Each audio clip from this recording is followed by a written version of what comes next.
새벽밤 예배를 시작하도록 하겠습니다.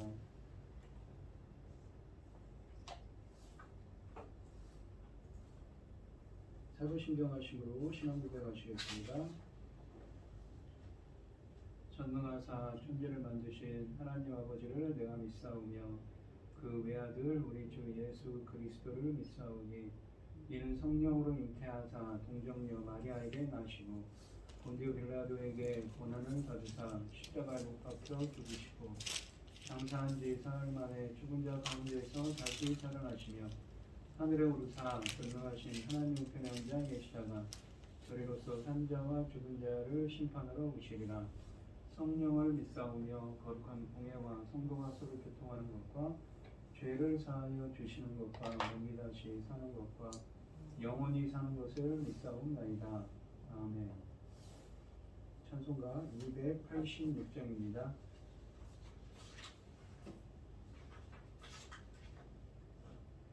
주 예수님 내 맘에 오사 날 붙들어 주시고 내 마음에 새 힘을 주사 늘 기쁘게 하소서. 사랑의 주 사랑의 주 내 맘속에 찾아오사 내 모든 죄 사하시고 내 상한 맘 고치소서. 주 예수님 내 맘에 오사 내 소원 다하시고 내 무거운 짐 맡아주사 참 평안을 주소서.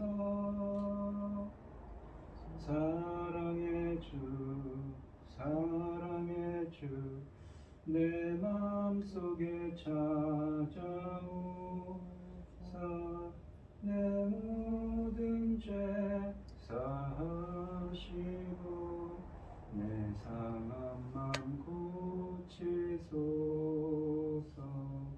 주 예수님 내 맘에 오사 날 정결케 하시고 그 은혜를 내 맘에 채워 늘 충만케 하소서. 사랑의 주 사랑의 주 내 맘속에 찾아오사 내 모든 죄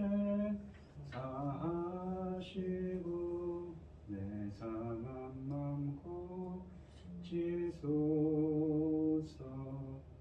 주 예수님 내 맘에 오사 내 길 인도하시고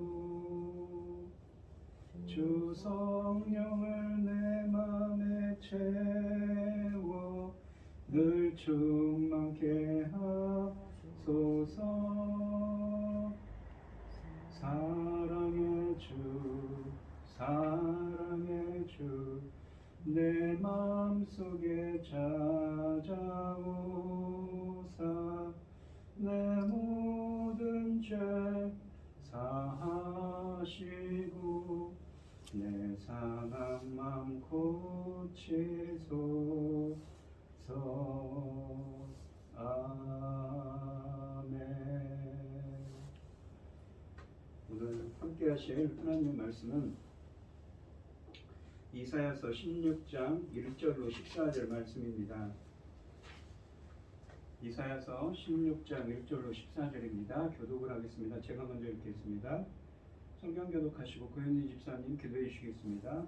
너희는 이 땅 통치자에게 어린 양들을 들이되 셀라에서부터 광야를 지나 딸을 시온산으로 보낼지니라.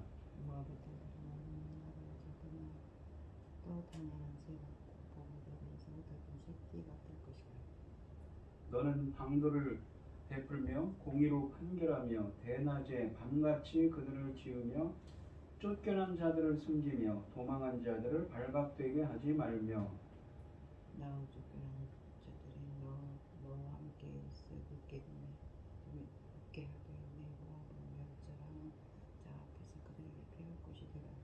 대저 도색하는 자가 망하였고 멸절하는 자가 그쳤고 압제하는 자가 이 땅에서 멸절하였으며 다윗의 장막에 인자함으로 왕위가 굳게 설 것이요 그 위에 앉을 자는 충실함으로 편갈하며 정의를 구하며 공의를 신속히 행하리라. 우리가 모압의 공을 들었으면 숨을 끊어내리고 그가 거만하며 교만하며 분노하며 들었거니와 그의 자랑이 없도다. 그러므로 모압이 모압을 위하여 통곡하되 다 통곡하며 길을 하나셋 건포도떡을 위하여 그들이 슬퍼하며 심히 근심하리니 이는 헤스본의 밭과 신나의 포도나무 가발랐으며 그 가지가 야셀에 미쳐 방향지고 비싼 자리에서 다리를 건넜던 이제 열국의 주권자들이 그 좋은 가지를 꺾었도다. 그러므로 내가 야셀의 울음처럼 신마의 포도나무를 위하여 울리라. 헤스본이여 엘르알레이여 내 눈물로 너를 적시리니 너의 여름실과 내 동작물의 즐거운 소리가 그쳤습니다. 수고함과 기쁨이 그들을 좀 밭에서 떠났고 포도원을 누려가지고 노래와 즐거운 소리가 없어지겠고 들에는 포도나무 밭들 포도를 밟을 사람이 없으리니 이는 즐거운 노래를 걷지 않았습니다. 이러므로 내 마음이 모압을 위하여 수금같이 소리를 바라며 내 창자가 길 하라셋을 위하여 그러하도다. 나아가서는 기쁨이 감사하는 제 성소에 나아가서 기도할지라도 소용이 없으리로다. 이는 여호와께서 오래전부터 모압을 들어 하신 말씀이거니와 이제 여호와께서 말씀하여 이르시되 흥꾼의 청한 해와 같이 3년 내에 모압의 영화와 그 큰 무리가 능욕을 당할지라. 그 남은 수가 심히 적어 보잘것없이 되리라 하시도다. 아멘. 우리가 여호와를 항상 공축하며 내 입술로 항상 주를 전하리이다. 내 영혼이 여호와를 사랑하리니 공고한 자들의 일을 듣고 기뻐하리로다. 나와 함께 여호와를 광대하시다. 내와 함께 부름을 높이사 내가 여호와께 간구하면 그에게 응답하시고 내 모든 두려움에서 나를 건지셨도다. 그들이 교주를 흥하고 방주를 내었으니 그들이 또 우리를 부끄럽지 아니하리로다.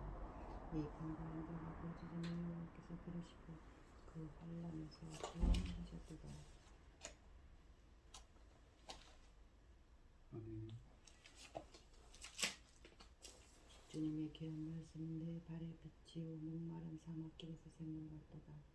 굶주린 나의 영혼을 만나로 먹이시고 내 갈길 밝게 비추니 내 그 말씀 귀하다. 하늘의 깊은 지혜를 깨닫게 하시고 주의 말씀 밝게 알기를 늘 인도하여 주소서. 천지 만물을 지으신 전능하신 하나님 아버지, 어리석고 보잘것없는 저희를 자녀 삼으시고 아버지의 사랑 가운데 살게 하심을 감사드립니다. 어지럽고 복잡한 이 세상에서 그 시간 하나님께 예배드릴 수 있도록 도와주시니 감사합니다. 전능하신 하나님 아버지, 세상은 어지럽고 이루 말할 수 없습니다. 전쟁을 일으키는 자가 있지 않는가. 아버지 하나님 그를 아버지 벌하여 주시옵소서.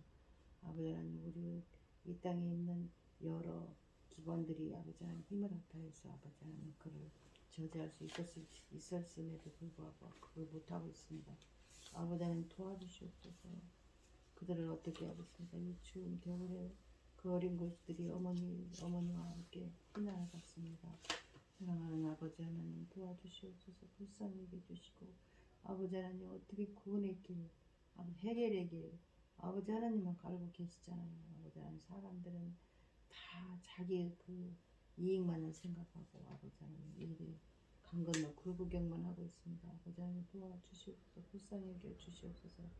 전능하신 하나님 아버지, 저희들이 또 넘쳐난 사명, 제사장 나라 사명을 주셨는데 아버지 하나님 사명 감당하고 아버지 앞에 가야 되는데 이 중요한 사명을 감당해야 되는데 아버지 하나님 또 시대가 이렇게 어지럽게 되었습니다. 아버지 하나님 도와주시옵소서. 불쌍히 여겨 주시옵소서. 전능하신 하나님 아버지, 이 중요한 때에 그래도 한 가지 당신의 사랑하는 자 열매 맺은 귀한 말씀을 당당히 들고 서게 하셨으니 감사를 드립니다. 아버지 하나님, 이 귀한 말씀을 놓치지 않고 아버지 하나님 기뻐하시는 그 열매들이 넉넉히 나올 수 있도록 도와주시옵기를 간절히 소원하고, 이 모든 말씀 우리 주 예수 그리스도 이름으로 기도드리옵나이다. 아멘.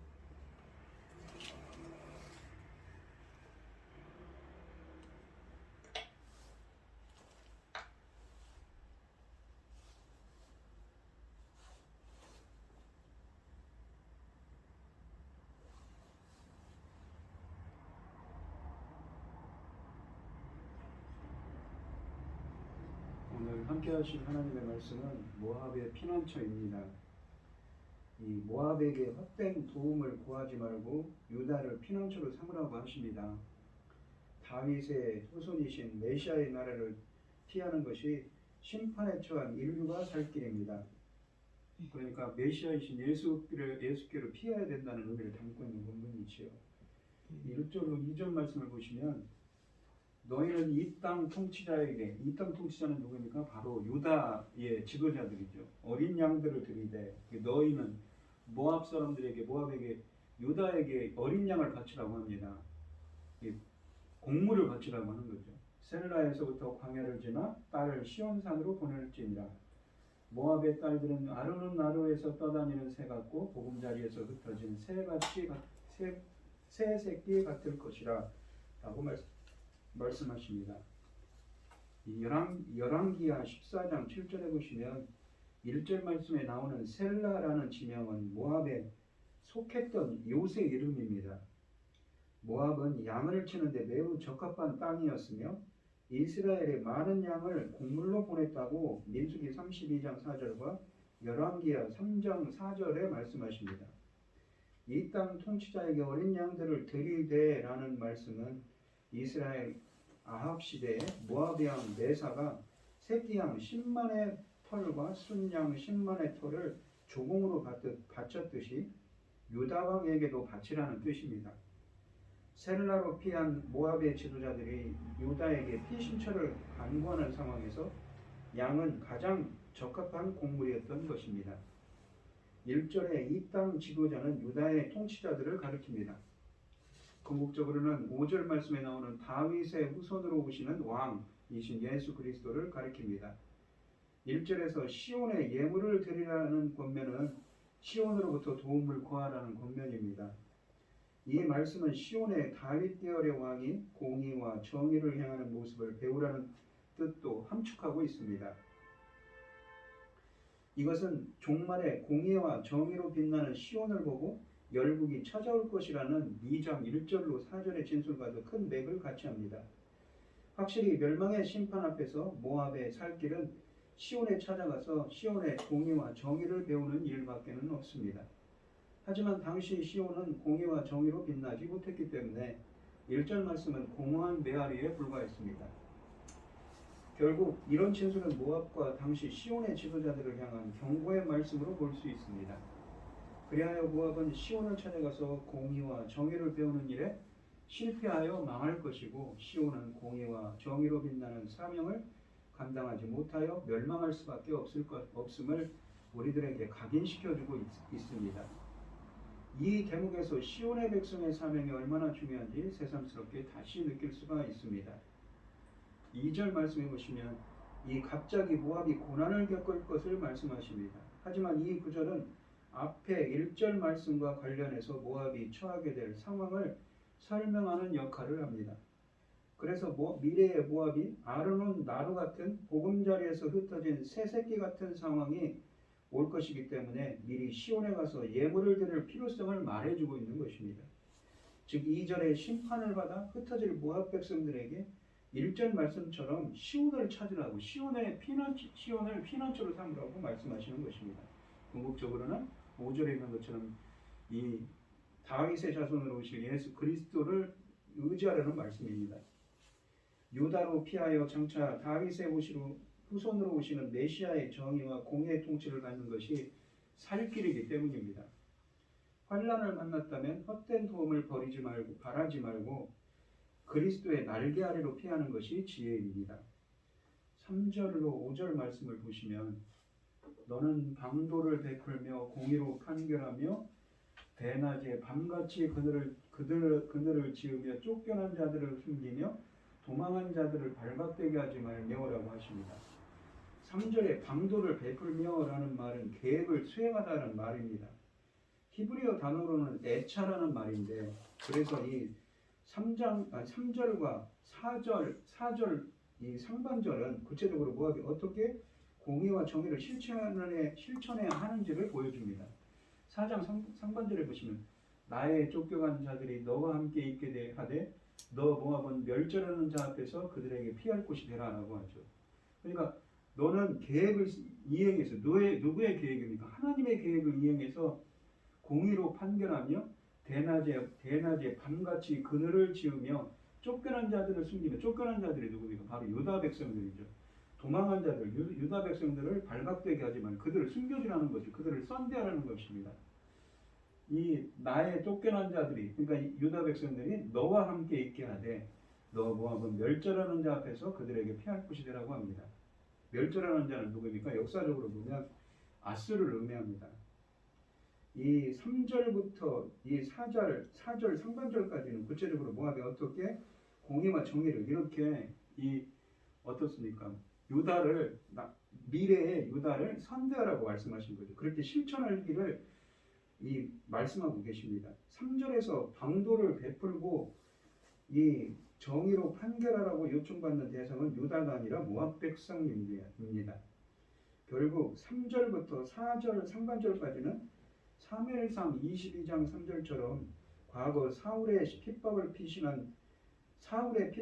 피신한 다윗을 모압이 숨겨주었듯이 모압이 억압을 받고 부당하게 쫓겨난 자인 유대인들을 숨겨주어 공의와 정의를 행할 것을 종용하는 말입니다.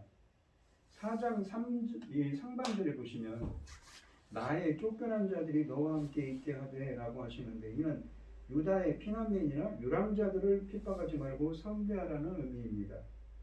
물론 모압이 이대로 행하지는 않았습니다. 단지 선지자는 그들을 선대해야 옳았음을 제시하고 있을 뿐입니다. 이 당연한 말을 하지 않았기 때문에 모압이 당할 심판이 당연히 준엄함을 논리적으로 설명하기 위해 이 말을 한 것입니다. 4절 하반절에 보시면 대저라고 되어 있는데 이것은 접속사 키라고 되어 있어 왜냐하면입니다. 그래서 이 16장 4절 하반절부터 5절까지는 모압이 유다의 피난민들을 선대할 이유들을 제시합니다. 한마디로 부당하게 억압하며 멸절하는 자들이 멸절될 것이라고 시온에서 다윗 계열의 왕이 충실함과 공의와 정의로 나라를 다스릴 것이기 때문이라고 합니다. 그러니까 이 모압과 유대의 피난민들을 선대할 이유는 왜냐하면 토색하는 자가 망하였고, 누구입니까? 아수르죠. 역사적으로 보면 멸절하는 자가 그쳤고 압제하는 자가 이 땅에서 멸절하였으며, 다윗의 장막에, 그러니까 주님의 장막에, 이스라엘의 장막에 인자함은 헤세드라고 해서 언약에 기반한 신실한 사랑으로 왕위가 굳게 설 것이요 그 위에 앉을 자는 충실함으로 에메트라고 해서 신실하게 판결하며, 그러니까 주님의 말씀하신 것을 반드시 지키며 행함으로 판결하며 정의를 구하며 공의를 신속히 행하리라라고 하십니다.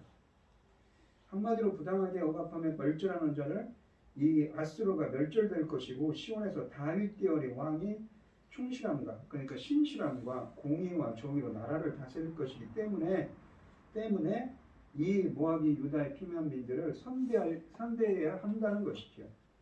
그러므로 공의와 정의를 행하는 것이 결코 손해가 아님을 역설합니다. 따라서 모압이 예물을 가지고 시온에 찾아가서 공의와 정의를 배운다면 모압도 살아남을 수 있다는 소망을 제시합니다. 어디서 그런 말을 했을까? 1절과 2절에서 했던 거죠. 이러한 이유 때문에 1절과 2절처럼 그 어려울 때 이 모압은 유다를 피난처로 삼아야 한다는 것입니다. 4절 하반절에 보시면 그들이 시온으로 오면 여호와께서 보내신 파괴가 멈추게 되며 그 파괴를 가져왔던 압제자들이 땅에서 멸절하게 됩니다. 그렇다면 이 구원은 어떻게 오는가요? 5절에 보시면 다윗의 장막에서 오는 통치자가 이 일을 행하십니다. 그의 보좌는 인자함, 그러니까 헷셋 언약에 기만한 신실한 사랑에 이 의하여 세워지며 그 자리에 앉는 자는 충실함, 에메트라고 해서 신실한 것이죠. 말씀하신 것을 반드시 이루시는 그 신실함으로 충실함으로 판결하며 정의, 그러니까 하나님과 인간 사이의 바른 관계를 규정하는 하나님의 의로운 심판인 그 정의를 추구하며 또 공의를 이행할 거라고 하십니다. 공의라는 건 하나님과 인간 사이의 바른 관계성이죠. 하나님이 기뻐하신다가 자, 하나님이 기뻐하시는 자, 하나님이 인정받는 자가 된다는 말입니다. 이 단어들은 이미 9장과 11장 등에서 언급된 메시아의 성향을 잘 요약해 주는 표현들입니다. 다윗의 장막이 인자함으로 왕위가 굳게 설 것이라는 말씀은 다윗의 왕조에서 한 왕이 공의와 정의로 굳건히 설 것이라는 이 예언은 이 먼저 유다 히스기야 왕 때의 부흥기를 가리키나 더 나아가서는 다윗의 후손으로 오실 그리스도를 가리킵니다. 열국 심판 전 기존의 시온은 멸망할 것이기 때문에 5절에서 언급한 시온과 다윗 계열의 왕은 자연스럽게 미래의 시온과 메시아로 재해석될 수 있습니다. 그 결과 5절은 종말의 시온이 우뚝 서고 메시아가 통치할 때 모압의 남은 자들이 시온에 찾아와서 공의와 정의를 배우고 영원히 안전하게 피할 것이라는 피하게 될 것이라는 것을 예표로 기능하게 됩니다. 그러므로 모압이 환란을 통과한 후에 미래의 소망을 가질 수 있다는 교훈을 주고 있는 셈입니다. 또한 이런 소망은 현재 모압에게 종말의 시온에 거하는 남은 자가 되기 위해 공의와 정의를 행할 것을 촉구하는 의미를 가집니다. 선지자는 모압의 이 소망은 이스라엘의 소망과 동일시되고 동일하다고 합니다. 그들이 살 길은 메시아라는 것입니다. 메시아를 찾으라는 것이죠. 여기서 중요한 것은 열방의 시온으로 몰려와 구원을 받을 것을 언급하는 2장 1절부터 4절의 말씀이 그러한 사건이 처음에는 모압을 통하여 재현된다는 말씀입니다. 본문에서 모압은 온 열방의 대표로서 시온을 통하여 구원받고 있는 것입니다. 다시 한번 이사야는 구원의 범위가 이스라엘을 넘어서 열방을 포함할 것을 선언하고 있습니다. 6절로 8절 말씀을 보시면 우리가 모압의 교만을 들었나니 심히 교만하도다. 그가 거만하며 교만하며 분남도 들었거니와 그의 자랑이 헛되도다 라고 되어 있습니다. 이 모압의 근본적인 문제는 교만에 있습니다. 2장에서 이미 언급한 것 같이 하나님은 그 누구의 교만도 가만두시지 않을 겁니다. 선지자는 모압의 교만을 메시아의 진실함과 대조되는 것으로 생각합니다. 이사야 선지자는 5절에서 메시아의 성향을 설명하면서 인자함, 언약에 기반한 언약의 충성, 언약하신 것을 반드시 이루시는 분, 이 인자함과 충실함, 정의, 공의 등 4개의 단어를 사용했습니다. 6절에서 모압의 교만을 설명하는 단어도 역시 교만, 거만, 교만하여 분노함, 자랑 등 4가지입니다. 메시아가 신실함과 정의의 절정이라면 모압은 교만의 절정인 것이지요. 시온을 찾아와서 공의와 정의를 배워야 할 모압은 교만하여 하나님의 계획인 충실함과 공의와 정의를 행하지 않을 것입니다. 모압은 선지자의 충고를 거부하였습니다. 그들은 예로부터 평안을 누렸으며 남의 나라에 포로로 잡혔던 적이 없었기에 경고를 무시한 것입니다. 뿐만 아니라 그 시대의 모압은 상업적으로 많은 번영을 누리고 있었고 사방으로 요새를 설치하는 등 국방도 단단히 다져놓았기에 선지자의 충고를 무시했던 것입니다. 하지만 재물과 인간의 힘만을 의지한 처사였으며 성경은 그렇게 인간과 재물만을 의지하는 태도를 교만이라고 규정합니다. 분노함도 들었거니와 라고 하시는데 교만하며 분노함도 들었다라고 하는 표현은 이 분노는 오만한 태도와 호사스러운 생활을 즐기는 자들이 남의 말에 쉽게 성내어 공격하는 그러한 태도를 의미합니다. 즉 모압 사람들의 교만과 사치로 인한 공격적인 태도가 잘못된 것임을 지적하는 구절입니다. 이처럼 참을성이 없고 남의 말을 듣고 겸손할 줄 모르는 태도는 결국 선지자의 책망까지도 거부하게 만들었으며 화를 자초하는 지경에까지 이르게 되었습니다. 그의 자랑이 헛되도다라고 말씀하시는데 교만의 실체를 잘 드러내고 있습니다. 교만이란 근본적으로 헛된 것이라는 것입니다. 실력이 있어서 잘난치 하는 것은 그대로 봐줄 수 있지만 실력도 없으면서 잘난치 하는 것은 교만입니다. 교만의 결과는 너무나도 비참합니다. 모압을 완전한 파괴로 몰아가고 있습니다. 7절에 보시면 그러므로 모압이 모압을 위하여 통곡하되 다 통곡하며 길을 하라셋 건포도떡을 위하여 그들이 슬퍼하며 심히 근심하리니라고 하십니다. 이 선지자는 7절에서 상징적으로 모압의 특산물인 길 하라셋의 건포도떡이 더 이상 생산되지 않을 것을 선포합니다. 또한 8절에 보시면 이는 헤스본의 밭과 신마의 포도나무가 말랐습니다. 저는 그 가지가 야셀에 미쳐 광야에 이르고 그 싹이 이 야셀이라는 곳은 어떤 장소죠. 그 싹이 자라서 바다를 건넜더니 이제 열국의 주권자들이 그 좋은 가지를 꺾었도다 라고 하십니다. 8절에 보시면 포도원들이 말라서 포도를 생산하지 못하기 때문입니다. 그러니까 포도를 생산하지 못하기 때문에 건포도떡이 더 이상 7절에 있는 건포도떡이 더 이상 이 생산되지 못하는 것이지요. 그리고 8절에 있는 헤스본과 신마의 위치에 대해서는 잘 알려진 것이 없습니다. 그러나 본문이 확실히 전하는 것은 포도원의 산물이 더 이상 생산되지 않을 것이라는 것 점입니다. 이들은 포도원의 포도산물이 한때는 모압의 북쪽 경계선 위에 위치했던 야셀에 미쳐 광야까지 이르고 야셀에 미쳐 야셀이라는 곳은 북쪽에 있었는데 광야까지 이르고 그 싹이 자라서 바다까지 이미 수출되었으나 앞으로 이런 일은 없을 거라고 합니다. 이로써 경제에 커다란 타격이 올 것을 경고하고 있는 것입니다. 이 3절에서 보시면 3절로 들어가면 3절에서 이런 말이 있습니다. 너는 방도를 베풀며 라고 계획을 이행하라고 했죠. 방도를 베풀라는 말은 계획을 수행하라는 뜻으로서 히브리 단어를 애처라고 그랬습니다. 이사야는 하나님의 계획을 실행하여 공의와 정의를 행할 것을 권면했지요. 하지만 모압은 이 권면을 받아들이지 않고 인간의 계획을 추구했습니다. 교만했지요. 3, 4, 5절에서 말씀입니다. 이 모압의 인간적인 계획이란 화려한 성읍들과 포도재배의 풍요를 통해 기쁨과 만족을 누리고 그것들을 통해 이기적인 욕구를 채우는 것을 목표로 합니다. 즉 수단과 방법을 불문하고 자신만의 이기적인 기쁨과 만족을 누리는 데 집중하는 것입니다. 그 결과 그들의 성읍들과 포도재배는 황폐해지고 이 열국의 주권자들이 그들의 포도가지를 꺾을 것이라고 8절에 말씀하시는 것입니다. 그러니까 하나님의 뜻대로 하라고 지금 말씀하시는데 어떻습니까? 모압이 교만해서 하나님 뜻대로 행하지 않기 때문에 그들의 포도밭을 황폐하게 할 거라고 심판이 임할 거라고 말씀하신 것입니다. 그들이 경제적으로 상당히 부유했다는 것이지요.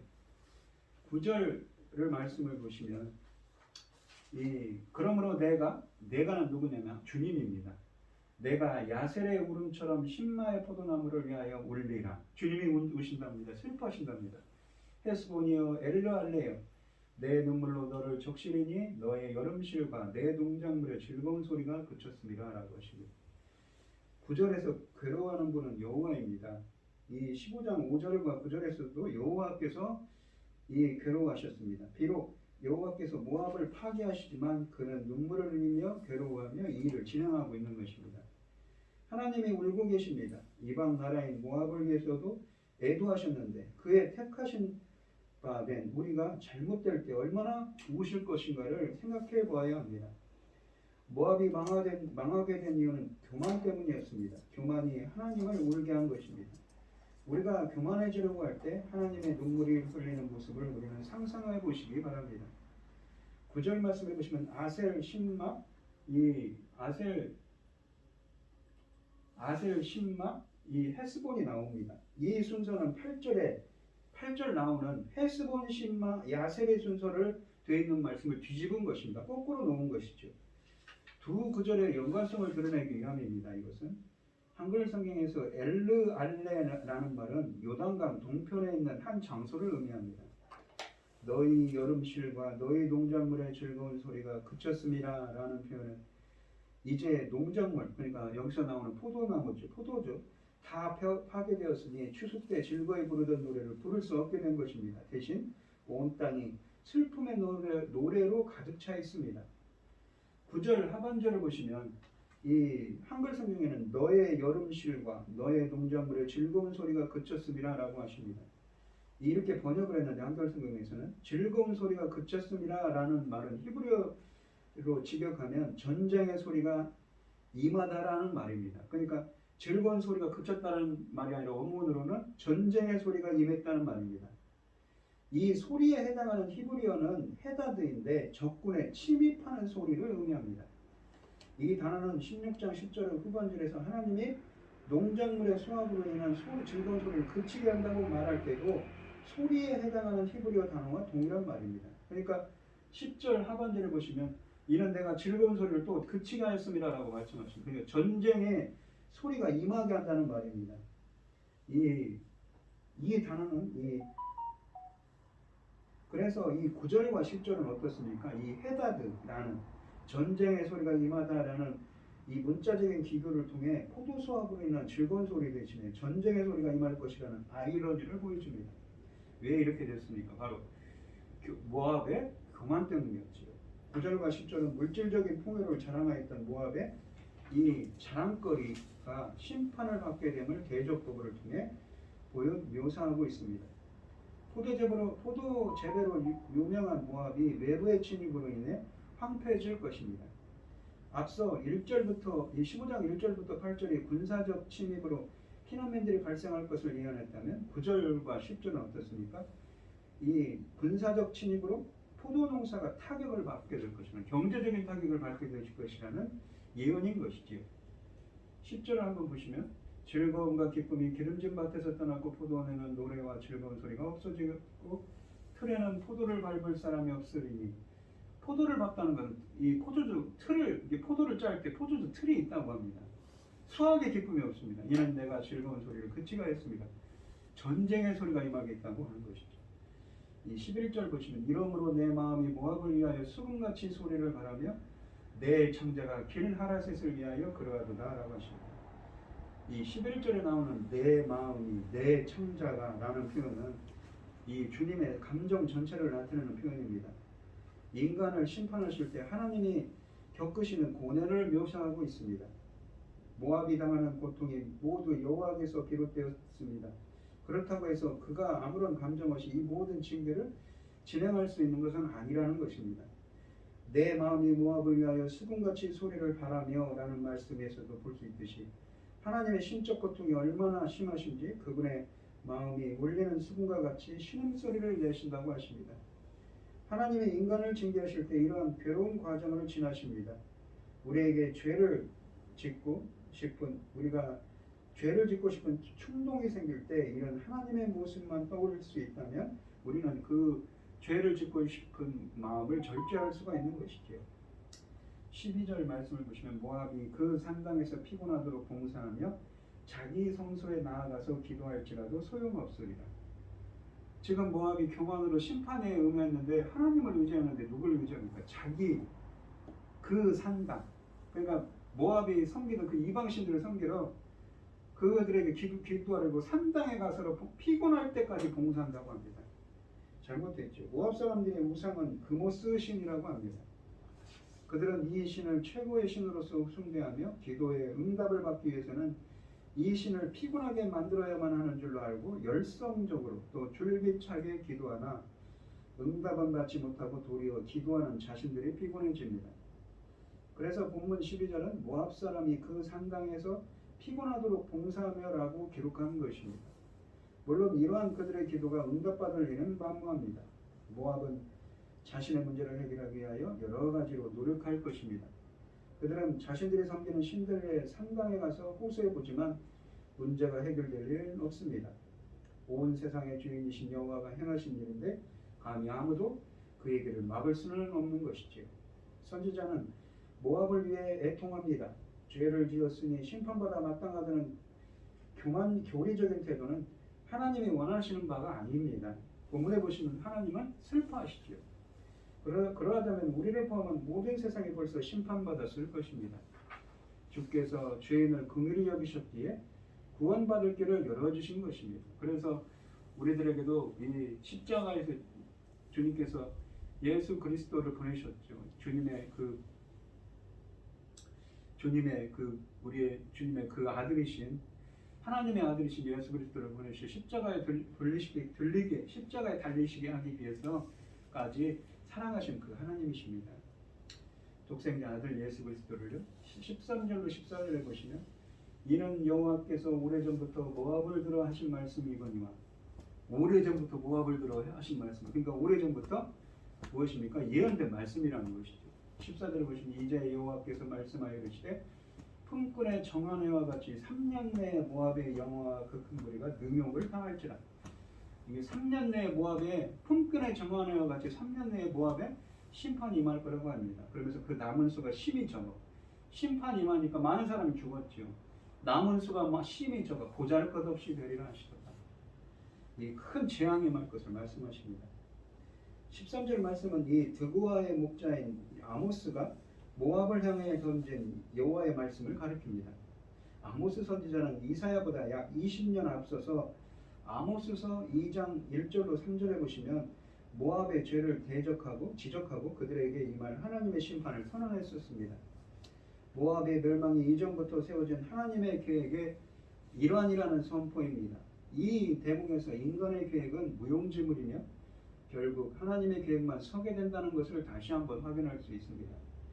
그래서 14절에 보시면 모압의 멸망은 3년 내에 능욕을 당할 거라고 하십니다. 3년은 반드시 그 기한이 3년 이내라는 표현이 아니라 멸망이 매우 가까이 임박했다는 의미입니다. 또한 그 3년이 품꾼의 정한 해와 같다는 말은 이 품꾼과 고용인이 계약을 맺듯이 심판의 날도 하나님이 정하신 그런 엄격한 시간을 지킬 거라는 교훈을 내다보고 있습니다. 모압을 향한 심판의 확실성을 강조하고 있는 것이지요. 모압은 예고된 3년의 기한 동안 회개의 성찰의 시간을 보내야 마땅하지만 그들은 산당을 찾아 헛된 도움만 구합니다. 교만한 마음을 버리지 않기에 멸망을 재촉한 것입니다. 세상에 심판받는 것은 정하신 뜻이지만 아직 회개의 기회가 모든 이에게 남아 있습니다. 풍요를 누릴 때에 교만해지지 않도록 우리는 더욱 주님을 의지해야겠습니다. 오늘 본문 말씀을 보시면 이 1절부터 5절에서 보시면 모압에 대한 심판을 피할 수 있는 방법까지도 제시해 주셨습니다. 어떻습니까? 이 모압이 심판을 피할 수 있는 방법이 뭐라고 나옵니까? 1절부터 5절을 잠깐 보시면 모압이 이를 거절했다고 하죠. 이 1절과 2절을 보면 모압에게 심판이 이르기 전에 유다를 의지하라고 했습니다. 이 땅 너희는 모압 너희는 이 땅 통치자 유다의 지도자들에게 조공을 하라고 양을 바치고 그 양을 바치라고 하죠. 그래서 뭐라고요?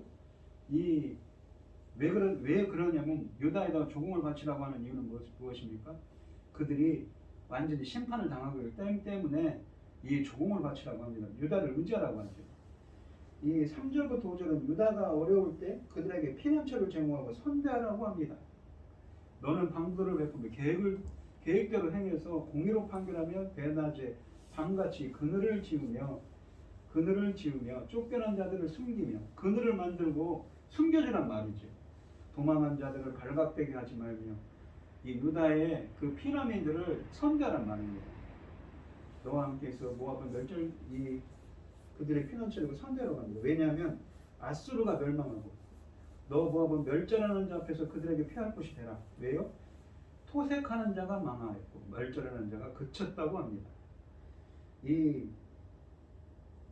그들에게 왜냐하면 아수르가 멸망하고 다윗의 장막에 헷세드의 은혜로 그러니까 다윗의 장막의 인자함으로 헷세드 언약에 기반한 언약적 충성 언약에 기반한 신실한 사랑으로 왕위가 굳게 설 것입니다.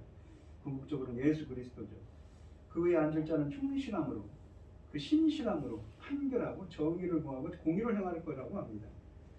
이 궁극적으로 메시아이신 예수 그리스도께서 임하셔서 신실함과 공의와 정의를 행하실 것이기 때문에 무엇입니까? 유다를 선대하고 유다를 의지하라고 하는 것이죠. 너희들에게 임할 심판이 있기 때문에 유다를 피난처로 궁극적으로는 유다에 계신 예수 그리스도를 피난처로 삼으라는 말입니다. 그러나 어떻습니까? 이 모압은 교만했지요. 교만한 모압의 가혹한 심판 예언이 어떻습니까? 6절부터 14절까지 계속됩니다. 그들에게 심판이 임할 때 그들은 여호와 하나님을 의지하는 것이 아니라 오히려 상당해서 그들의 신을 의지했습니다. 그래서 그들을 향한 심판은 피할 수 없으며 반드시 이루어질 것을 말씀하고 있습니다. 그리고 그것은 이미 오래전에 정한 것이지요. 이 예언은 실제로 주후 107년 모압이 로마의 복속됨으로 성취되었습니다. 아마도 그들은 풍부한 농산물, 번성하는 목축업, 요새화된 지형과 조직된 군사력 등을 과신한 것 같습니다. 즉 그들의 경제력과 군사력은 그들의 눈을 멀게 했고 교만하게 만들어서 이 유다를 의지하지 않고 즉 궁극적으로는 메시아이신 예수 그리스도를 의지하지 않았던 것이지요. 우리 성도님들은 이 주님의 말씀에 항상 귀 기울이고 그분의 뜻에 합당하게 행하는 여러분들이 되게 되시기를 축원드리겠습니다.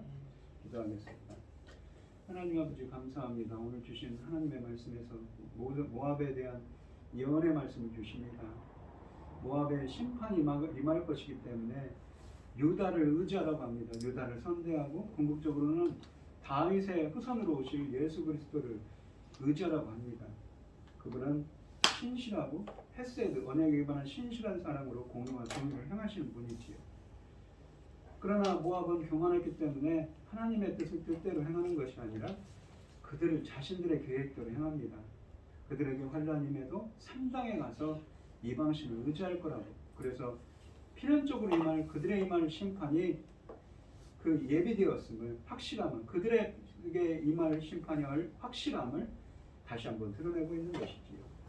저희들은 오로지 주님의 이러한 말씀에 경고의 말씀에 귀 기울이고 그분의 뜻에 합당하게 하는 사람들이 될 수 있도록 주님 인도하여 주시옵소서. 이 모든 말씀 거룩하신 예수 그리스도의 이름으로 기도드리옵나이다. 아멘.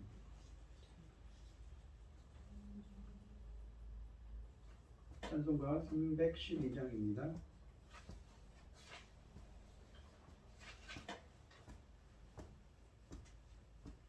너 하나님께 이끌리어 일평생 주만 바라면 너 어려울 때 힘 주시고 언제나 지켜주시리. 주 크신 사랑 믿는 자 그 반석 위에 서리라.